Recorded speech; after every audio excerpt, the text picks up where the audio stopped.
আলিম ভাই সবাই যেমন আছে না যে শেখদের ভিলা টিলা একদম কয়েক আরো বাকি মানে লাক্সারিয়াস একটা ম্যানশন। আমি ঢুকবা করে দাঁড়াই গেলাম, আমি শুধু বিয়ে করতে চাই, হইলো নাকি আপনাদের সুবাকে এইভাবে নিয়ে গেলে আপনারা দিয়ে দিবেন? না সুবা তো আমাদের পারমিশন নেয় না, তার আগে মন দিয়ে বসে থাকে। না না ভুল ছিল এবার পারমিশন নিতে হবে। আলিম ভাই একটু ডাউন করো। এবার কিছু হওয়ার আগে লাইভে আসবো, হওয়ার পরে লাইভে আসবো না। সুবা কি তার এক্স কে মিস করে? তারা আমাকে মিস করে কজ আমি অনেক হট।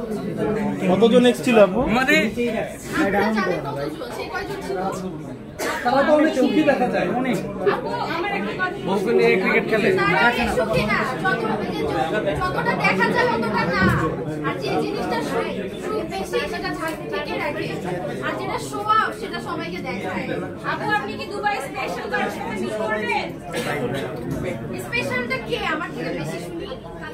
না আপনার সাথে আপনি কারোর সাথে স্পেশালি যেহেতু ফ্রেন্ড শুধু ফ্রেন্ডস এর সাথে আপনি সময় কাটান না, আমি আপাতত চাই যে সালমান খানের সাথে আমার দেখা হোক। দুবাইতে এসে প্রোগ্রাম করতে আসে মাঝে মাঝে, সালমান খানের সাথে একটা ডেট ফিক্স করছি।